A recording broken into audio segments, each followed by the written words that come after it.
Hello, everyone. I'm Rameca Vincent Leary, and welcome to this special edition of Connecting the Community.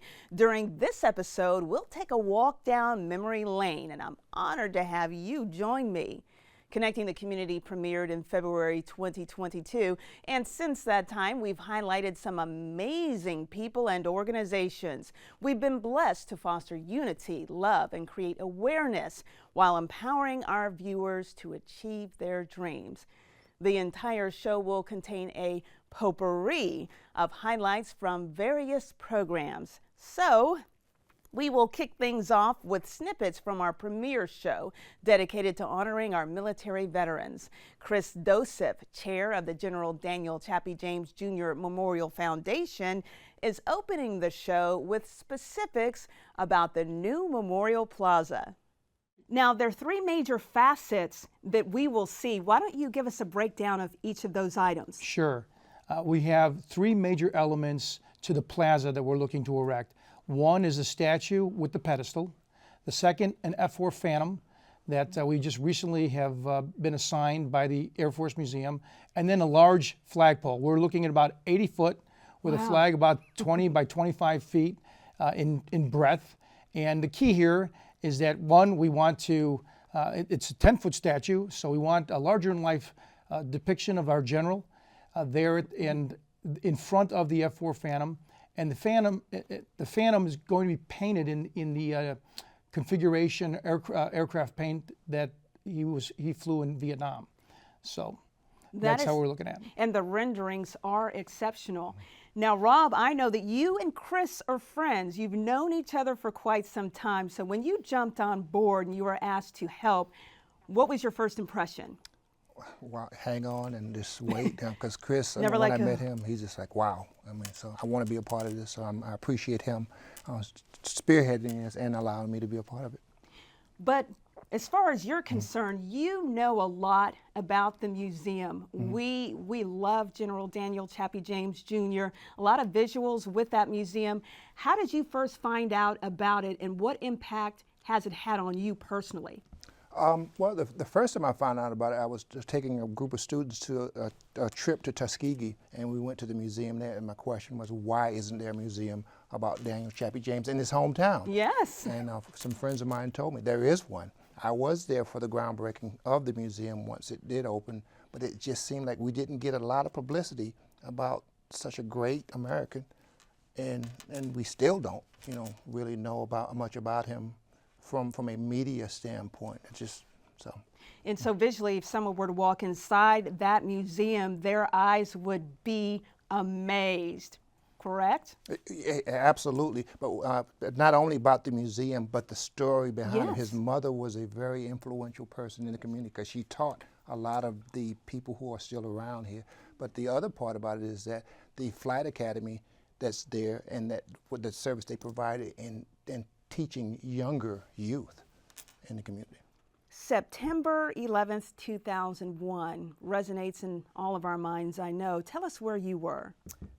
Well, at the time, I was in the Old Guard, which is stationed at Fort Myer, Virginia, and the primary role of the Old Guard was to perform ceremonies throughout the D.C. National Capital Region, and also perform full honor funerals in Arlington Cemetery. At the time, we were down at the Pentagon delivering flags for a ceremony that was going on inside the building, at some office somewhere. And then when we were walking out, we were in the south parking lot and heard a plane flying low. Reagan National Airport is not far away, and we didn't really think much of it, but then it was really loud. Looked up and just saw this plane coming in, and it banks and flies over and disappears behind the building into a fireball. The explosion was incredible. We didn't know what was going on. We were very confused. Didn't know if we should go try to run to help. So we ran to the van that was parked there, and our NCO was in there and told us at the time to get in the van. We're heading back up to Fort Myer that the World Trade Centers had been hit. We didn't know that had happened either. And so we went back up to Fort Myer and awaited orders. So in response to what occurred on 9/11, our military has responded in a swift fashion with force to root out tyranny and terror across this planet. Over the last 20 years, we have lost over 7,000 service members due to our conflicts around the world in response to 9/11. And of note, over 53,000 wounded warriors continue today to struggle with the scars of those past wars. So Michelle, let's start with you. What was the, I guess, big incentive, or was there someone who inspired you in relation to the monument and museum to women veterans? Well, I had the opportunity several years ago to participate in a function that was being put on called the Escarosa Independence Weekend. And that was where I had an opportunity to work with Dave Glassman, the city of Pensacola, and we brought 100 wounded warriors here from Walter Reed Medical Center to our community to show them a community that loved them and was there to provide support with them. And we did it with the VA and several organizations and provided and separate the caretakers from the actual veterans. And in doing that, we saw a real need for a lack of services that were in our area at that time. That was part of the OAIF Operation Iraqi Freedom and Operation Enduring Freedom. And in our local area, we sent a lot of active duty to that. We also sent a lot of reservists actually went from our area. So we immediately, because of our veteran population, had a huge need in our area to really address the needs of returning veterans coming back. And as we were putting that event on and Veterans Day came up, I thought, wonder what they're going to do for women in Washington, D.C. at the monument. I pre-commed and commissioned the last 9/11 ship, USS Somerset, which for any sailor is a big feat because you get to bring a new ship into the Navy, something that you know that will outlive your lifetime. You get to see the start and finish of something great.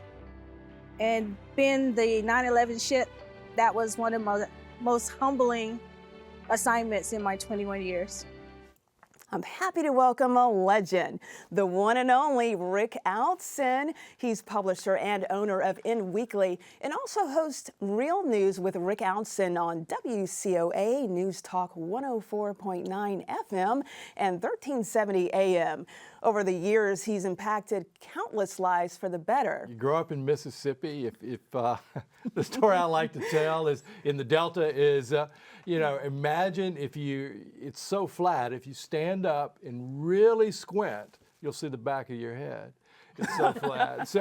But growing up there, I grew up in the Civil Rights era. I grew up where dealing with injustice, where a newspaper, the Delta Democrat Times, wrote editorials every day, and people debated and argued over that. And papers meant something and words meant something, and that has always stayed with me. Now, I understand you had actually an office at Ole Miss, student body president. You must have been a very popular guy. Oh, you're humble. I understand that. But talk about your experience there. It was going to Ole Miss was for me was life changing. To go from a little bitty town and to go to a university and realize that your brains meant something, and that you could the academic environment was very challenging, and also to go to a place where just a little bit over a decade is where James Meredith was the first black man, the first black student at Ole Miss, and to walk into that heritage and understand those struggles, and to try to see Ole Miss, try to change Ole Miss, and then to go back in 2008 and see President Barack Obama and John McCain do the first presidential debate on my campus, and to cover that was life changing. So from Ole Miss to Pensacola, Florida. There has to be a backstory regarding that. This is where my family vacationed. We were from the Mississippi Delta. We would go down to Biloxi. My dad was in the insurance industry.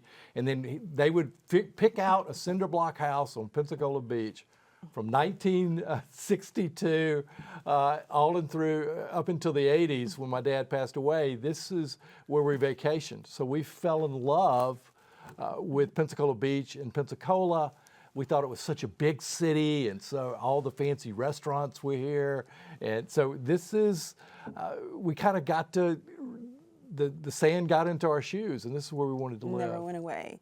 We're shifting our focus to a man who wears many hats, such as litigator, husband, father, and humanitarian. I'm happy to welcome attorney Aaron Watson with the Watson Firm PLLC. Folks, there's no better way to reflect on his journey than to make it a family affair.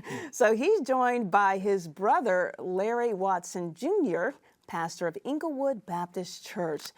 So, Attorney Watson, we definitely have a lot to talk about, so let's get to it.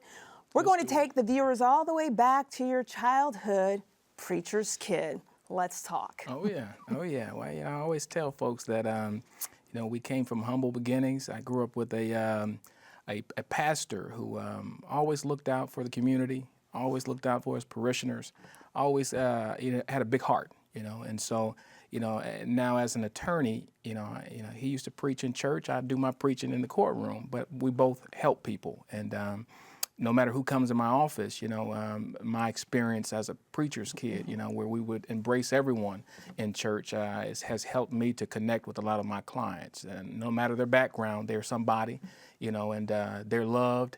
And whether or not they know it or not, I pray for them just like my dad does. Dad, the preacher, right? Yep. Before we go to trial, we don't have to pray together, but just know I'm praying for you. Silent prayer. It could be a silent prayer. and the success with your case, And so, I'm thankful for that experience as a preacher's kid because it helped me to, number one, to build my faith, but number two, to have a heart, love, and passion for the people. This is an opportunity of a lifetime having all of you on the show. I'm so excited, giving me goosebumps. Now, Robin, let's get this conversation started. You are such a multifaceted woman. Take me back, and the viewers as well, and tell us about the Kukua Institute. So thank you for having me, and I am excited too to be in the presence of these women, these sisters who are doing amazing things. And the Kukua Institute was born out of a need to save, to preserve a historic house in historic Belmont de Villiers. I appreciate that at the top that you have all of the amazing images about that beautiful community that represents so much for Pensacola and the African American community. And so we started it in 2016 to preserve that house. It's the Arthur and Carrie D. Allen Byrd house that was going to be slated for demolishment if it couldn't be moved to make way for a new development. And so we started the Kukua Institute because we had some great friends who wanted to help us preserve that house, but we needed help in moving that. And so we started the Institute because of that. And so our idea is to discover, share, celebrate, and grow art, history, science, and technology about African Americans, primarily in the Belmont de Villiers area, but it spans all of Pensacola and Northwest Florida. Now, to all of our viewers out there, Robin Richard is such an humble woman, but I have to let the cat out of the bag. Once upon a time, she served as a host right here on WSRE. So when I said multifaceted, I really meant it. So whenever I need a voice, people call me the voice scout anyway. I will call on Robin for her voice. She was actually a part of Our Voices Are Many. I created the griot chorus, a combination of a griot, who's an African storyteller, and of course the Greek chorus, the people who are on the sidelines commenting. Robin was one of those people involved in those segments of Our Voices Are Many. And she mentioned something about her grandmother. Robin gives voice to the voiceless. That's the way I like to think of her. Malcolm Gladwell wrote a book called The Tipping Point, and he said that there are three kinds of people. I remember one of them. One is a connector, and that's Robin, a person who connects the community, people in the community to each other. She connects all the aspects of her, components of her life to each other, and she connects them to other people. And that's the kind of person she is. And it's all done intentionally. It is not about Robin. It is about other people. I love the way you just bring people together and you lift them up. You know, I think it was Toni Morrison who said we need to have a high regard for other women. And Robin shows that high regard that she has for other women and other people. Now, Steve, what an honor it is to have you with us. I'm so amazed. And yes, you do have $1 million smile. I had to interject that. So we first met at Pensacola State College's 75th anniversary. I know I'd seen you out and about town, but you're fascinating. And I thought, this guy just has so much energy. So we're talking about Scarlett and Faces Pensacola. What was the inspiration behind these two? So why don't you expand on that? Okay, so during COVID, lots of extra time. Okay, I think a lot of us probably had exactly. some extra time, right? Just started thinking about different things, but thought how much I wanted to see magazines that were all-inclusive of everyone. Okay. I thought there were other community magazines, but they weren't inclusive of everyone. Right, and I thought that would be a great way to go. So I reached out at that time. The first person was my daughter, who was interested in getting back in the workforce. And we started tossing ideas around, and she was like, what it needs to be is, we don't care, you know, who you are, what you look like, everything. Let's include everyone. Lots of people never, you know, get to be in magazines and things, so let's do that. So we decided all inclusive. We wanted to include everyone though, and that's what we've done. So the name Scarlett, any Gone with the Wind inspiration behind that name? Well, actually, my granddaughter, who is 7 now, her name is Scarlett. So we felt like we needed to come up with a magazine name where people felt like they connect with a person. And that's the name we came up with. And then, of course, we couldn't stop ourselves. No, you couldn't. You had to keep on going. With the tagline, so frankly, we know you give a damn, because we were going to cover lots of issues, and that's what we wanted to do, is just put a fun play on it. And most of the writing and stuff in the magazine is women talking to women and just handling issues in a fun way, like they're talking to their, you know, girlfriends and stuff. So how did Faces Pensacola come around at the same time? Were they? It was 2 years later. 2 years later. Yes, and that was also with Scarlett. Jessica Grana, who I'd worked with previously, is our creative director, and she's wonderful, and she created a lot of the look always of the magazine. But Christina and I had worked together at another magazine. Oh, I'm coming to her momentarily. I know it, but we had been apart for about 2 years.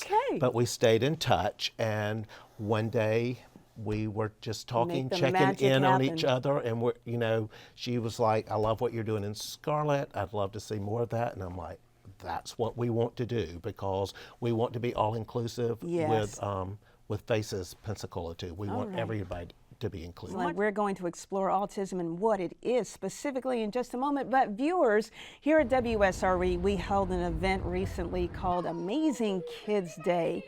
And it was fun, it was exciting. It's something that we hope to have for many years to come. We had a few people there, and I want to share this specific soundbite with you all. Kristen Coffey and her son, Graham. Graham has autism. Take a listen. So Graham is very recently diagnosed with autism, and we still feel sort of like we're not quite sure what we need to be doing and how best to help. And so it's really nice to come to an event and meet people who are there to help us and to guide us along the way. So, Mary, I'm coming back to you because you were there. Actually, I think you were at the green screen with Daniel Tiger. Oh, no. I think that was your picture-perfect moment. But honestly, there were other organizations out there. We had the ARC Gateway, Canine Companions, Escambia County Public Schools, Pensacola Symphony Orchestra, and the list goes on and on and on. Personally, for you, how was the event in your eyes? I honestly had no idea what to expect when they first approached us to kind of partner with them. I have to say I was absolutely blown away. I mean, it was an amazing event, amazing Kids Day. Of course, no pun intended.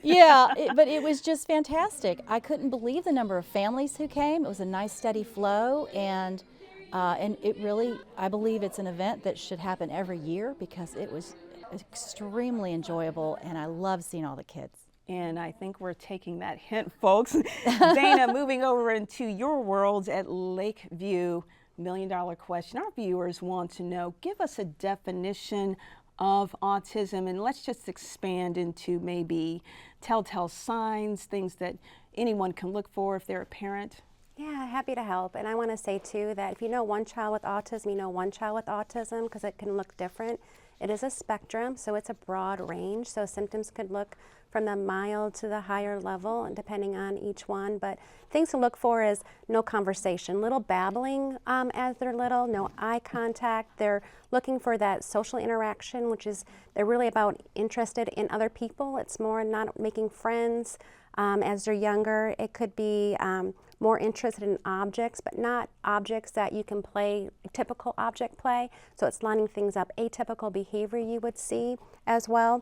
We also look at that communication, so that lack of, and it could be starting out with communication, all of a sudden they lose communication as well. So it's a different way, and also repetitive behavior. So echolalia, just repeating things back, no conversational skills, there's no back and forth. It really is just wanting to be on their own, to be private, and just to be in their own little world sometimes. So is there a specific age, an indicator, I would say, where these signs would maybe start to reveal themselves? It could be as young as being a year old. You're looking at your pediatrician, you have those certain milestones. You know, as a pediatrician comes in, you know, you're walking or you're talking at a certain age or a certain month. So they really look in that time as that they're typically developing with their typical peer age as well. So you kind of look into that, those as you're growing up indicators. Mommy and daughter over here, Barbara, I will say your smile illuminates a room. And your experience with autism, Pensacola, please tell us more about that. Yes, we were connected with Autism Pensacola when Miasia was diagnosed at 4 years old. They called it a late diagnosis. So her doctor at the time quickly gave us a lot of resources, but she said, I wanted you to start with Autism Pensacola because it was for me more because she wanted me to meet more parents. So I was able to get in touch with them. I got Miasia in a lot of things, speech therapy, occupational, physical therapy. They were able to help me find the places because I didn't know where to start. And so they were able to help me. And then they helped me meet some amazing parents that helped me through it because I had some bad moments. And so it was great to meet other parents that made it through those moments. So. Well, explain to us what Miasia is doing now because she has an interactive element right there in front of her. Miasia has a lot of elements. She has 2 iPads, a laptop, and a phone. Usually she's working them all at one time. Electronics is her thing. She can multitask on electronics. So she'll use that to speak. Her speaking device is on there because she is categorized as nonverbal, so she does have a speaking device on that will help her.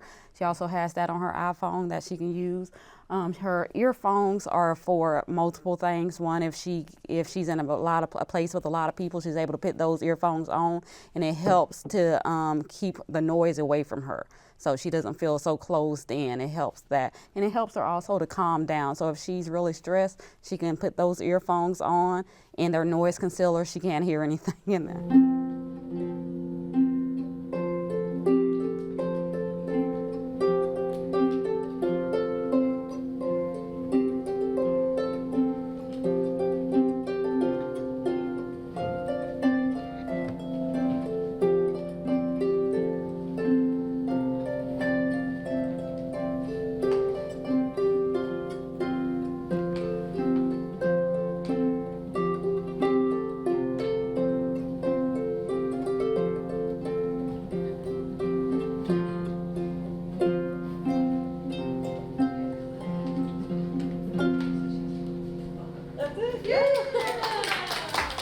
And Amazing Kids Day at WSRE is always a treat. Now, during the first segment, we heard more about the General Daniel Chappie James Jr. Memorial Plaza that is in the works.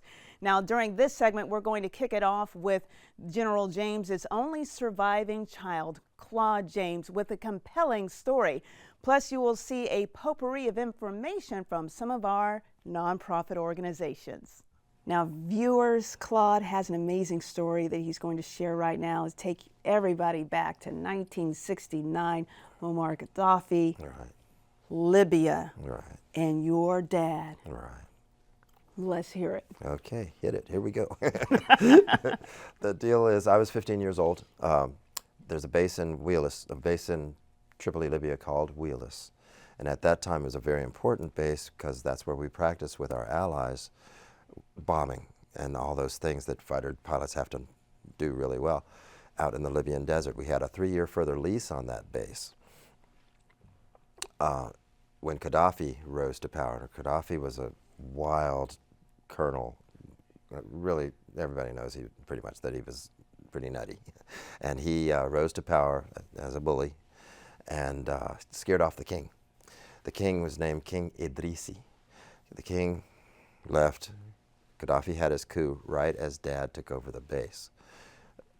That happened, my dad knowing that something bad was going to happen, but that he could totally handle it.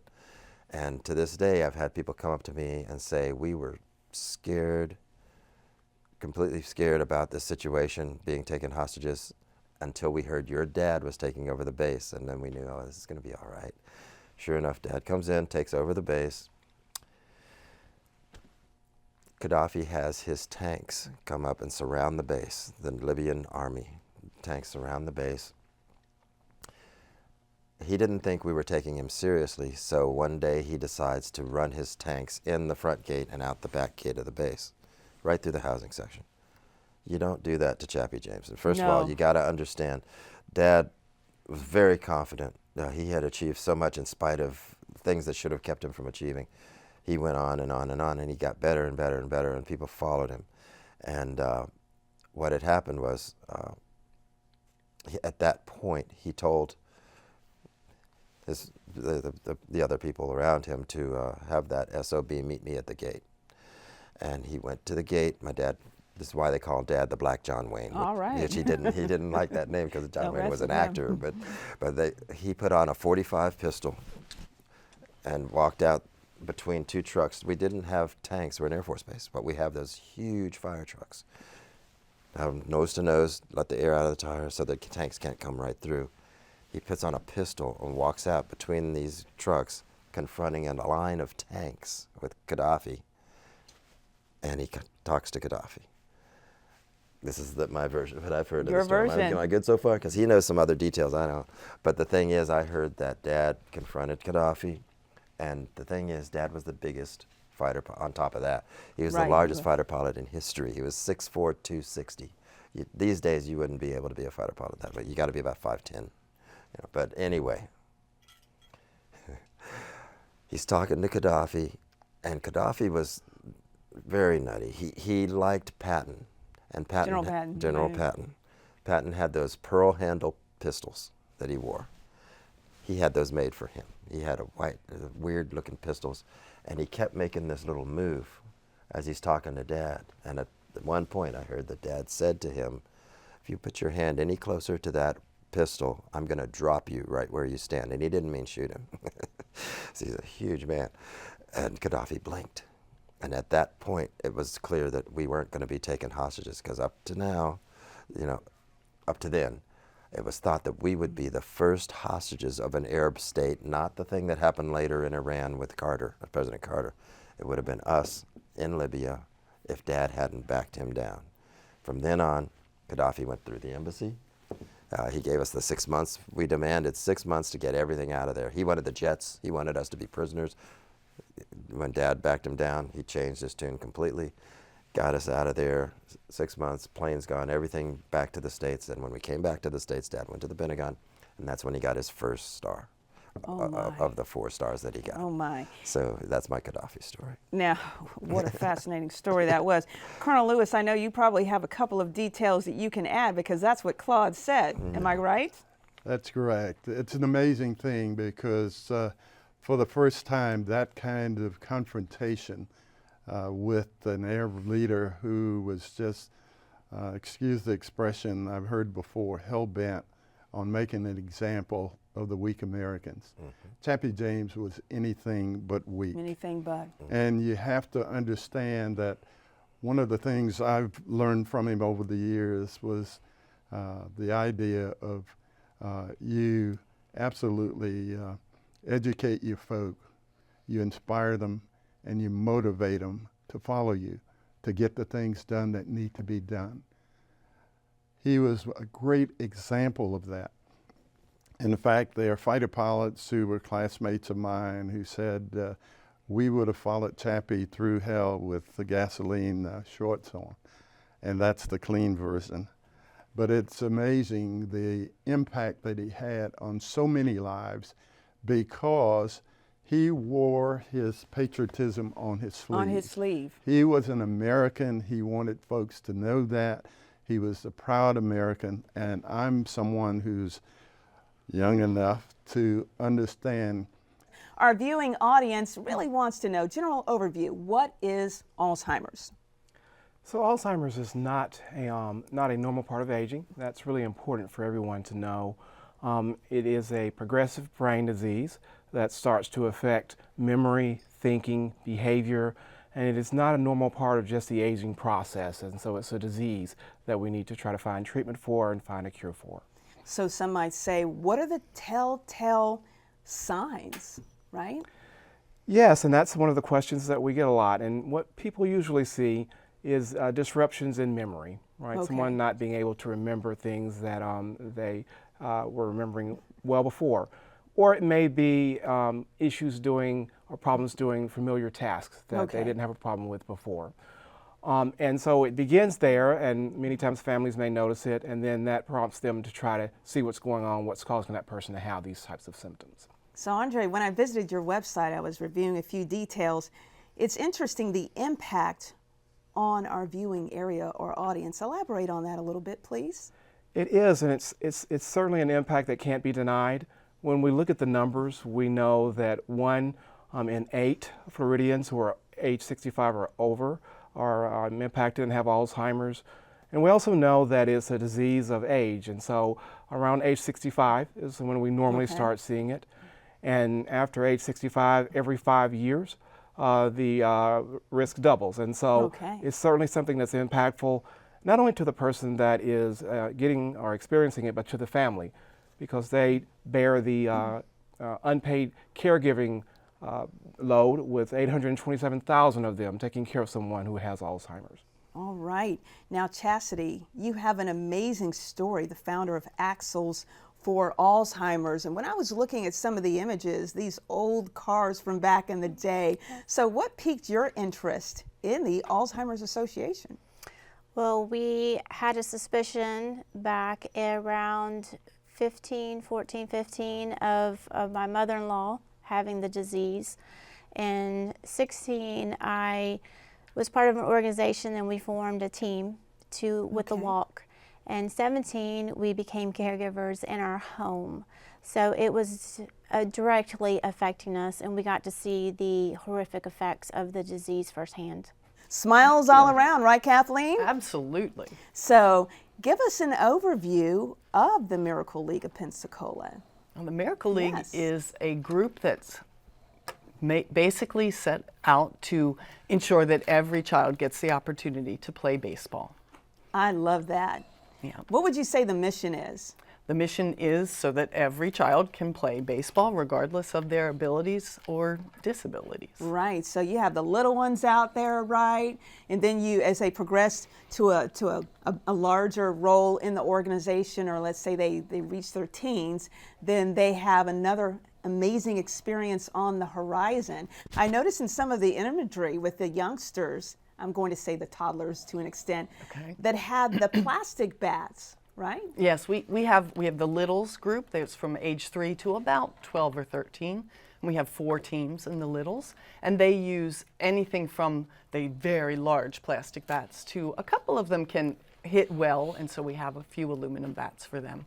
Ball is not a baseball. Okay, the ball so is a it's- soft ball, though. So even if they hit really hard, it's It'll not. still It's not home going to run. hurt them. It won't hurt them, right? It's not going to hurt as much. So, Dawn, I know that it's not going to hurt them. Talk about some of the social benefits. being a part The of the social organization. benefits, it's a really great opportunity for the special needs community to come out there. At the Miracle League of Pensacola, they're not the ones that are different. They're all the same. There's physical disabilities, there are mental disabilities, intellectual, and they're all the same out there. No one's pointing fingers, no one's saying, oh, what are you doing? No one's whispering behind their back. And it's like it's a social club out there. Yes. And when you see them hanging out with one another, they're building relationships, they're on these teams, and they're doing something that they've not been able to do in mainstream baseball or other mainstream teams. Now, Sally, Health and Hope Clinic, how long has it been in existence? We've been around since 2003, so we are actually on our 2021 anniversary. So it's very exciting to see the growth with what our services offer, and just the tremendous outpour from the community supporting our initiatives. Now, one thing I love is your mission, providing health and hope for the hurting. Who could say it better, Sally? So expand on that. Sure. We're providing whole patient care. So it's no longer just you come in from the ER because you were referred to us because you don't have insurance and maybe you're in tooth pain. We don't just treat that tooth pain. We actually have them go get labs done, and we do a full workup on those patients. Their very first visit is 45 minutes long, and we do a whole health care plan for them. So we even have food banks next door. We have shower ministry next door. We do the whole gamut of patient care, mind, body, and soul. And I love that. So next question, $1 million question. How many people are seen or helped in a given year? So we are actually, our roster is pretty full.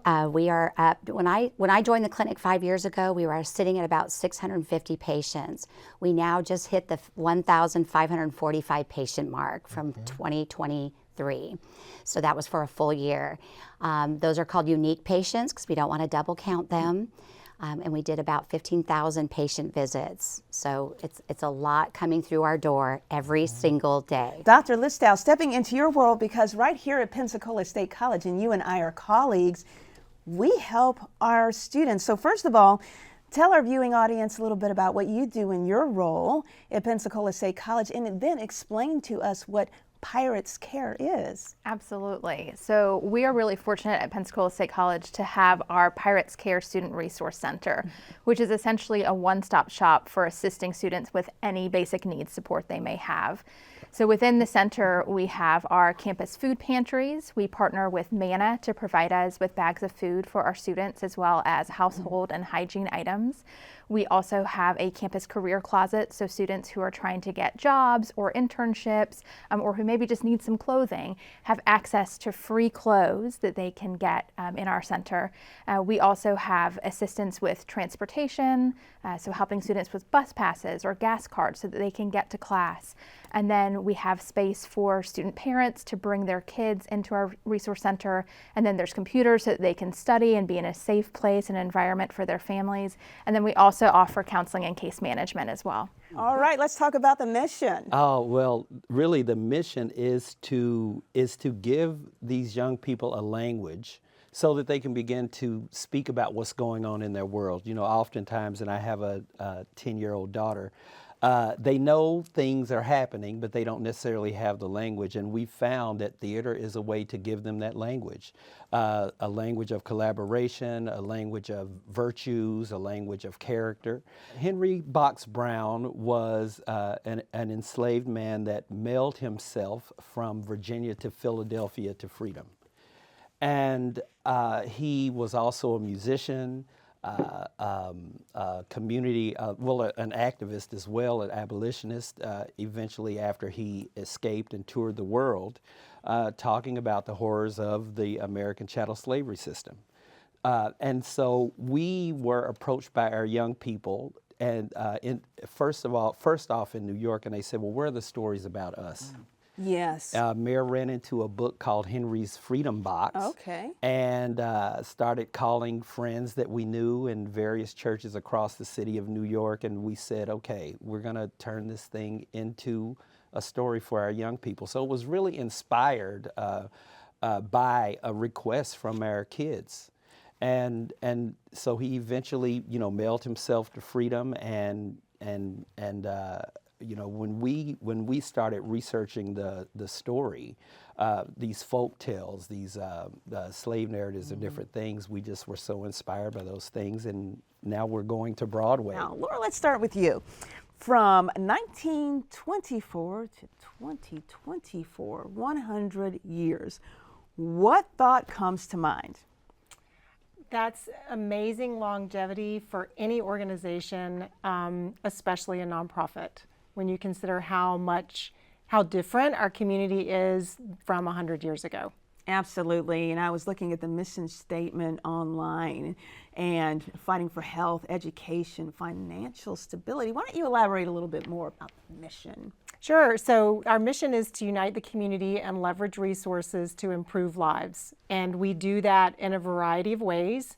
We focus on health, education, and financial stability. We provide funding through grants to programs in our community in Escambia and Santa Rosa County. And then we actually run programs.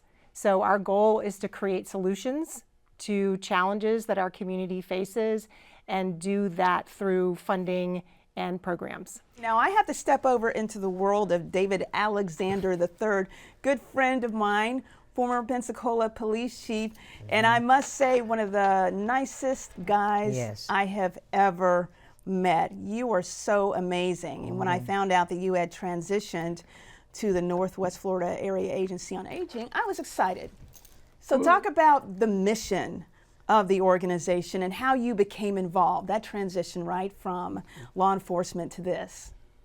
Well, when I retired from law enforcement, I did apply for several law enforcement jobs locally, but at the core of what I wanted to do and what drives me is just connecting people with the resources and the help that they need. That's what I did in law enforcement, no matter what level I was at. So in 2023, I was asked to consider a position at the Northwest Florida Area Agency on Aging in their Information and Referral Department. So the mission there is to connect people to the help that they need to live a better quality life through information and referral. And I actually supervise the call center. That's the first call for help when people are calling for the assistance. So to me, it was an easy transition. I had a lot of background in supervising dispatch, which is a 911 center for law enforcement.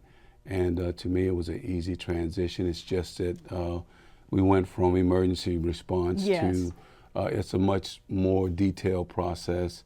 Now, a lot of times when seniors call, they are stressed and in a tight situation.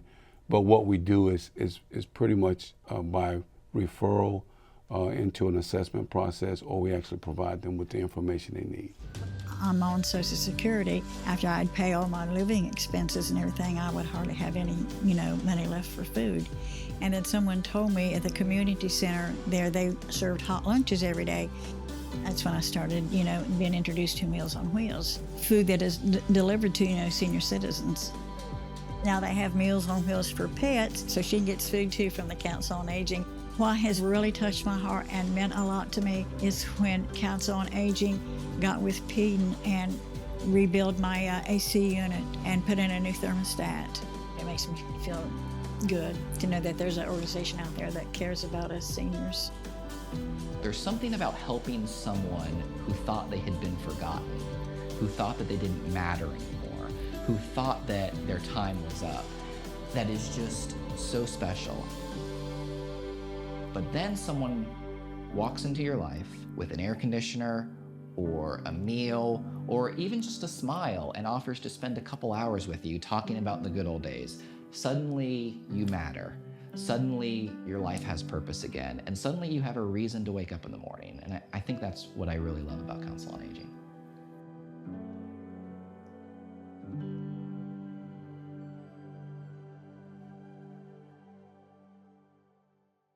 And as you can see, Meals on Wheels has been impacting so many lives for the better, including our fur babies too. Now this segment is going to take an interesting twist because it has not only been me hosting Connecting the Community, I've invited some co-hosts as well. Some familiar faces, Jeff Weeks and Steve Nissom will be joining me, and we're going to have a lot of fun. Take a look. I'm honored to welcome my friend, Steve Nissom. Now, he's the chief storyteller for Studer Community Institute. He is joining me as a guest co-host. You may also remember his 28 years as an award-winning sportscaster, and much of that time was spent at WEAR TV, right? Channel 3, 21 years there, but always a pleasure to be here with you. Academics is always first. Got to lock down on the grades before I can focus on track.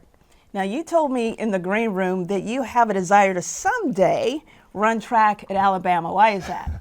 That's because my dad ran there. Oh, he did. Okay, all in the family. We love these things, don't we? Michael, talking about the well-roundedness of it. You know, you obviously are training the athletes, but you know, your mission is bigger than that. So really, what's the mission with what you try to focus on at Golden Elite? Our mission at Golden Elite is to build character and integrity in each and every athlete that comes to our program. We know that each and every athlete won't be a gold medal winner like these two guys are. They won't be elite athletes and being sought after for, you know, their athleticism. So we have kids that have come through our program. They are inverted. Parents have heard about our program to where I heard a child came here and by the time they were finished, they were going to school every day. They were taking out the trash at home. So our program is about building what's on the inside already. We tell parents all the time, as coaches, we cannot do for your child something that's not already in them. Our job as coaches is to bring out of them what's in them. And character and integrity, those are the two foundational things that we instill in each and every athlete. Whether you win every race, whether you come in last in every race, whether you don't even make it to a race, but being part of our program, you're going to learn about that. That's a great message. Of course, you're also trying to develop them as athletes. So yes. in that sense, in the performance sense, what's kind of your message, your focus as you try to maximize what they can do out there on the track? Trust the process. Trust the process. When babies come out, they're not already running. They have to crawl. Some of them have to learn to roll over first and certain things. So when athletes come to us, we let the parents know. We get them involved. We get the parents involved because this is a community effort. What Golden Elite has accomplished is because of parents, grandparents, aunts and uncles, big brothers, even little sisters and little brothers, because we all work together for the benefit of that one or two athletes that's in that family. We want to share some of the sights and sounds from the inaugural Justin Gatlin Freshman and Sophomore Invitational that was held at Booker T. Washington High School. We'll be back with more right after this. This is definitely going to be an annual thing that we're having. This meet right here is for the freshmen and the sophomores in high school, right? And the reason why we're doing that is because we understand how it is to feel like a freshman or a sophomore when you're in high school. You feel like you're unnoticed or you feel nervous. This is an opportunity for all of them to compete against each other. Take out those jitters, be able to come out here, compete to your best abilities and within your own age class. And then you feel more comfortable to be able to compete against higher classmen and you'll be able to show off in front of your friends and family. So for track, it's just something that you can open up with. You don't have to talk to anybody. You can just, get in that zone and just, just hammer away with yourself. Think about things, talk about things, recite things. Every fundamental sport has to do with some type of running, so I think track is good for everyone. Booker T, for one, I have roots here at Booker T, Washington. I went here my freshman and sophomore year in high school, and it's a special place for me. And also the fact of the facility. We have a rubberized track here. It's a little easier for the athletes to have good competition here, put out good time, so it gives them a good standing in the nation when they want to go out and run other meets throughout the nation as well. You excelled on the field pretty quick. I mean, you took a little bit to become a starter, but then I think that your last 3 years in Minnesota, you started every game. Yes. So what was that like as you realized, hey, I'm definitely going to stick here. I definitely can do this. It's kind of frustrating because, early on, you never really every sport I played, I always excelled. I started at, you know what I mean? And we had to take the back seat, and the teams want you to learn a little bit more, you know. But I had the chance to learn from one of the best, you know, John Randall, you know. And so, you know, it's not every day you learn from a Hall of Famer. And I'm like, I'll never forget, you know, the first time I'm like, man, I used to play with you in a video game, you know what I mean? But, you know, he taught me a lot. He taught me what it is kind of to be a professional, how do you approach the game, how it's a lot different from college. It's not about knowing what you can do, but you got to know what everybody else is doing around you, and that'll make you a better player. Don't be one-dimensional. Don't learn how to play one position, learn how to play every position across the defensive line. You'll last a lot longer in the NFL. And so I really took my studying to another level, really watching film, studying tape, just hours and hours and hours, you know, just picking up anything I can, learn how to be a better player. He's a mover, a motivator, and boxing legend. It's a pleasure to welcome now, folks, get ready for this, Olympian, trainer, rapper, actor, and commentator, Roy Jones Jr. We know that there's been a lot of help in the community. Many people that believe in boxing and you and what you've done over the years, what you stand for, right, Steve? Yeah, absolutely. And you already talked about your dad, you know, Roy Sr., Big Roy. You know, he was your trainer in the early years. You know, I know he was a tough trainer. So what, you know, how much did that help make you who you were, and what were the challenges of having your dad train you? It helped a lot. It helped me develop as a person. It gave me the inspiration that I needed and the desire to succeed that I needed. My father was one of the people who I felt like was most instrumental because he taught me a great foundation. Without a foundation, you can't build anything solid. So most things that are built solidly have to have a strong foundation. And that's what he gave me. So with him giving me that strong foundation, I was able to take that and take the other things that God added to me and become something far more special than even I expected to be. Did you realize that at the time, or at the time was it kind of tough, how tough he was on you? It was very tough at the time. I understood what was happening because I had learned and I developed a very close relationship with God at an early age. So there were times when I had to make a choice. Do I believe in God or do I end it?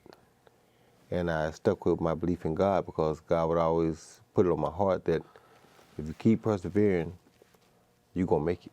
You just got to keep persevering. So I kept persevering, and that's why my faith is so strong. Of course, we talked about the Levins already a little bit. Fred Levin was your manager for a good part of your career. You know, obviously a legendary guy in this area. What was your relationship like with him, and how influential was he with you? My relationship with Fred was very different. Me and Stanley were more like friends because Stanley would talk to me on a friendly level as well as a business level. He would always, you know, tell me ins and outs and, you know, keep my head focused on the right things. Fred, on the other hand, was a guy who was so fun. And he was like, he was the older brother, but he was like the younger brother. If I want to go get in some trouble, let's go. So it's like, and when I say trouble, it wasn't bad trouble, but like, they could have told Fred Levin, hey, we'll get Roy $2 million to fight Godzilla. Yes, he gonna beat him. Bring him on. He didn't care. He believed Roy Jones could beat anybody. And for me, that was so, it was crazy because he's many years older than I, but he had so much faith in me. You understand me? He didn't care who they bought. If they brought it to the table and he come ask me, you want to fight him? Yes. You couldn't tell him I ain't going to beat him because he knew if I said it, I meant it. And he believed in my word more than I believed in it. I believe sometimes, you know. So it was the funnest thing to me because Stanley, the younger brother, was the more serious business brother. But Fred, the older brother, was more the fun guy to be around as far as doing crazy things, you know what I'm saying? If a crazy fight came, he want me to do it. Let's go. You may notice that I have a special guest with me, a familiar face to many of us here at WSRE TV, none other than Jeff Weeks, the host of 2 shows, Conversations and In Studio. But Jeff, you and I worked together as co-MCs recently for the inaugural Pensacola State College International Festival. Didn't we have a lot of fun? We had a wonderful time. First of all, thanks for having me on your You're program. welcome. It's a delight to be here. And of course, we did have a blast at the International Festival that took place recently. And I was pretty amazed at all the people that came together And you know what else was exciting? And it was also great to see so much of the great talent that we have right here in Northwest Florida, and so many of the established performers who have been around for a while, but also young kids that came out to perform. Are y'all ready to do this out there? All right, we're gonna start off with a little song by a brother by the name of Bob Marley. So we're about to get into the island flavor right now. Here we go. Here we go. We are the children of light, singing our light, light to the world. So powerful is the light of unity. It can illuminate. Come on. Everybody sing one love. Oh, one heart. Let's get together. And feel alright. Sing it again, one love. Hey, Jeff, that was amazing. And all right, as Matthew McConaughey would say, it's time to take you outdoors. Sights and sounds of what happened outside during this inaugural International Festival. And I must say, we would be remiss if we didn't mention the parade of flags. All the nations represented, right? Yeah, it was really cool, and it was what I really liked about it was all the young people who were involved. So you had a lot of students, you had a handful of student athletes. We sure did. From Pensacola State College who were involved. And I was talking to some of the folks who were helping kind of set that up, and they just talked about as people found out about what that was going to be going on, there's more and more volunteers started coming forward and wanted to be involved and engaged, and it was really cool. And as well, people will be able to see, there was an awful lot of engagement and an awful lot of people who were proud of their heritage.